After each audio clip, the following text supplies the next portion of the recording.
জাতির আব্বা তার জন্মশতবার্ষিকীতে যেভাবে কোটি কোটি টাকা ব্যয় করে লুটতারাজ করে নিজের পকেট ভারী করতেছেন, তারা আবার নতুন স্বপ্ন দেখিয়েন না। বাংলাদেশের জনগণ আর এই লুটপাট করতে দিবে না ইনশাল্লাহ। আমরা যেভাবে বুকে হাত দিয়ে বলতে পারি, আমরা আজ ইতিহাসকে বলতে পারবো যে আমরা আজ এই শাহবাগের ময়দানে দাঁড়িয়ে যেভাবে সাহসীভাবে হ্যাঁ ভোটের পক্ষে ক্যাম্পেইন করেছি, আপনারা কেউ কি সেটা করেছেন?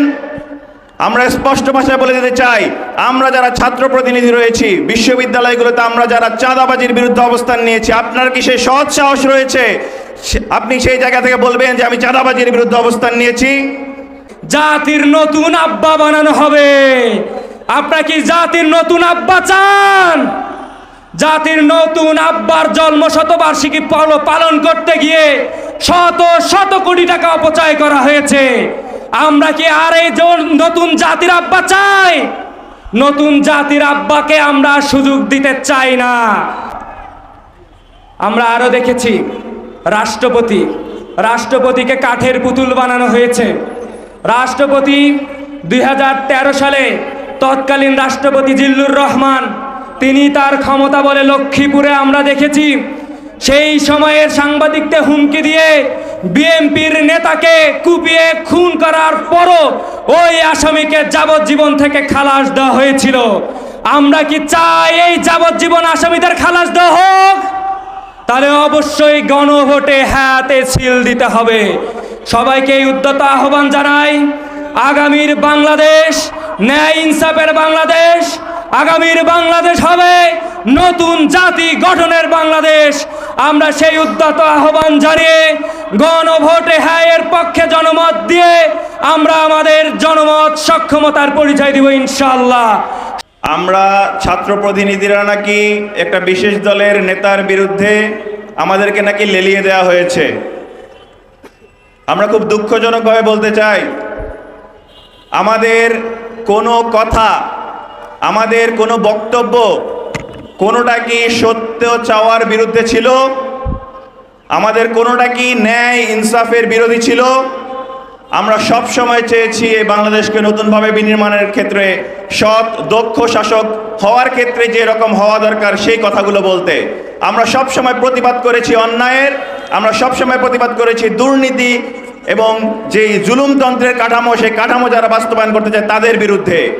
আজ আমরা স্পষ্ট করে বলে দিতে চাই, আপনারা চ্যালেঞ্জ গ্রহণ করুন। আমরা যেভাবে বুকে হাত দিয়ে বলতে পারি, আমরা আজ ইতিহাসকে বলতে পারবো যে আমরা আজ এই শাহবাগের ময়দানে দাঁড়িয়ে যেভাবে সাহসীভাবে হ্যাঁ ভোটের পক্ষে ক্যাম্পেইন করেছি, আপনারা কেউ কি সেটা করেছেন? আমরা স্পষ্ট ভাষায় বলে দিতে চাই, আমরা যারা ছাত্র প্রতিনিধি রয়েছি বিশ্ববিদ্যালয়গুলোতে, আমরা যারা চাঁদাবাজির বিরুদ্ধে অবস্থান নিয়েছি, আপনার কি সেই সৎ সাহস রয়েছে আপনি সেই জায়গা থেকে বলবেন যে আমি চাঁদাবাজির বিরুদ্ধে অবস্থান নিয়েছি? এই জায়গা থেকে সুস্পষ্টভাবে বলতে চাই যে আপনারা আমাদের ভুল বোঝা বন্ধ করুন। আপনারা এই শিক্ষার্থীদের, বাংলাদেশের ছাত্র জনতার যে আকাঙ্ক্ষা, সেই আকাঙ্ক্ষাকে বোঝার চেষ্টা করুন। আমরা বরাবরই বলে এসেছি, আমরা জুলাইয়ে যারা শহীদ, জুলাইয়ে যারা এখনো আহত রয়েছেন, তাদের আকাঙ্ক্ষাকে আমরা মর্যাদা দিতে চাই। আমরা বলেছি বারবার যে এই বাংলাদেশ বিনির্মাণে আমরা দুর্নীতিমুক্ত সমাজ গঠন করতে চাই। আমরা আর কোনো লেডি ফেরাউন শেখ হাসিনাকে চাই না। আমরা এমন কোনো ব্যবস্থা চাই না যেখানে দুর্নীতি দমন কমিশন স্বাধীন থাকবে না, বিচার ব্যবস্থা স্বাধীন থাকবে না, পিএসসি স্বাধীন থাকবে না, এমন কোনো ব্যবস্থা আমরা চাই না। সেই ব্যবস্থা চাই।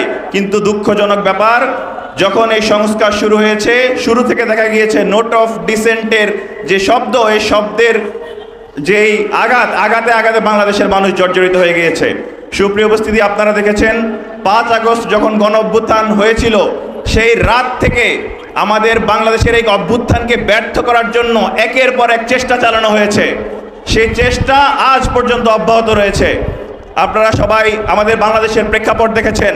47-এ আমরা ব্রিটিশদের কাছ থেকে যেভাবে স্বাধীনতা অর্জন করেছি, এরপর 50 সালে মুসলিম ভূমি আইনের মাধ্যমে আমরা ভেবেছি বাংলাদেশের যে মানুষের স্বাধীনতা, সার্বভৌমত্ব সেটি রক্ষা পাবে। কিন্তু পাকিস্তানি খানরা আমাদের উপর অব্যাহত নির্যাতন চালিয়েছে। 71-এর পর আমরা ভেবেছি, 75-এ সেটা ব্যর্থ হয়েছে। এর পরবর্তীতে সেনা শাসন, বাংলাদেশের মানুষের দুঃখ দুর্দশা কখনোই আসলে শেষ হয়নি। কিন্তু 24 কিন্তু এক নয়, 24-এর আমরা যারা ছাত্র জনতা রয়েছি তারা কোনোভাবেই সেই পুরনো বন্দোবস্ত, পুরনো স্টাইলে এই যে ফুলের দোকানগুলো, এই যে টেম্পো স্ট্যান্ডগুলো, এই যে সরকারি দপ্তরগুলো, এই যে বিভিন্ন পরিবহন সেক্টর কিংবা বিভিন্ন দপ্তরগুলো থেকে যে চাঁদাবাজি নেওয়া, দুর্নীতি করা, অসৎ শাসন করা, জোর জবরদস্তি করা, আমার কথার বাইরে অন্য কোনো কথা চলবে না, এই যে নিয়ম নীতি, এই নিয়ম নীতি আমরা আর কখনো দেখতে চাই না। এবং সেই লক্ষ্যে আমরা আমাদের সকল কাজ করে যাচ্ছি। আপনারা ছাত্র সংসদগুলোর দিকে তাকালে দেখতে পাবেন আমরা যেই মডেল স্থাপন করেছি, আমরা আশা রাখছি সেই মডেল জুলাইয়ের বিপ্লবীদের যে মডেল, সেই বিপ্লবীদের মডেল অনুযায়ী আগামী বাংলাদেশ চলবে। কোনোভাবেই সেই পুরনো কাঠামো, যেই কাঠামোর কারণে শেখ হাসিনাকে এদেশ থেকে পলায়ন করতে হয়েছে, সেই কাঠামো কোনোভাবেই বাংলাদেশে আর বাস্তবায়ন হতে আমরা দেব না।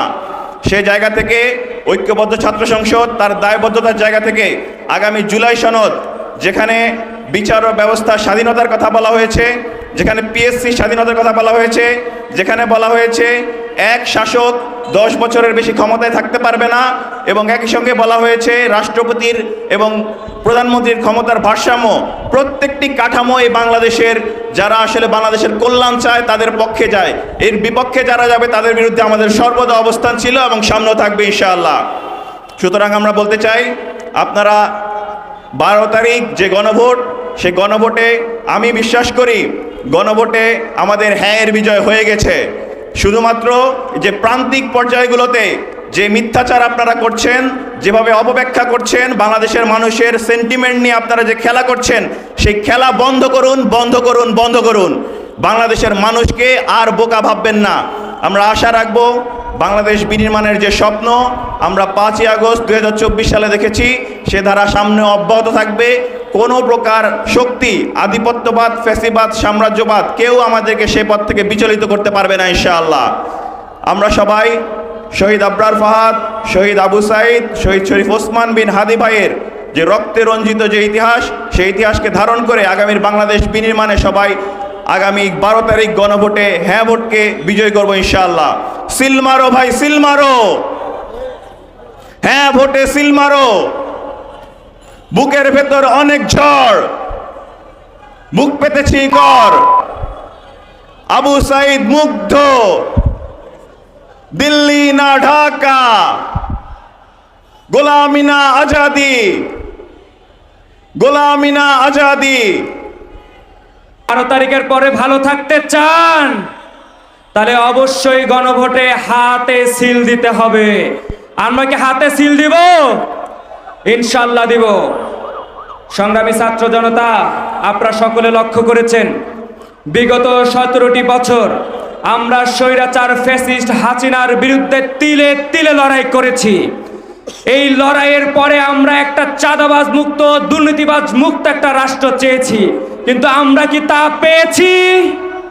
আমরা দেখেছি নব্য স্বৈরাচার ফ্যাসিস্ট পাথর দিয়ে মানুষ আর কারিগররা আবারও এই ক্ষমতার মসনদে বসতে চায়। আমরা কি তাদেরকে বসতে দিব? আমরা তাদেরকে বসতে দিতে চাই না। আমরা দেখেছি গণভোটে যদি না ভোট বিজয়ী হয়, তাহলে দেখব যে সংবিধান সংশোধন করার জন্য সুযোগ পাবে, জাতির নতুন আব্বা বানানো হবে। আপনারা কি জাতির নতুন আব্বা চান? জাতির নতুন আব্বার জন্ম শতবার্ষিকী পালন করতে গিয়ে শত শত কোটি টাকা অপচয় করা হয়েছে। আমরা কি আর এই নতুন জাতির আব্বা চাই? নতুন জাতির আব্বাকে আমরা সুযোগ দিতে চাই না। সম্মানিত ছাত্র জনতা, সবাইকে আবারও এই সংক্ষিপ্ত আহ্বান জানাচ্ছি যে জাতির আব্বা তার জন্ম শতবার্ষিকীতে যেভাবে কোটি কোটি টাকা ব্যয় করে, লুটতারাজ করে নিজের পকেট ভারী করতেছেন, তারা আবার নতুন স্বপ্ন দেখিয়েন না। বাংলাদেশের জনগণ আর এই লুটপাট করতে দিবে না ইনশাল্লাহ। আমরা আরো দেখেছি রাষ্ট্রপতিকে কাঠের পুতুল বানানো হয়েছে।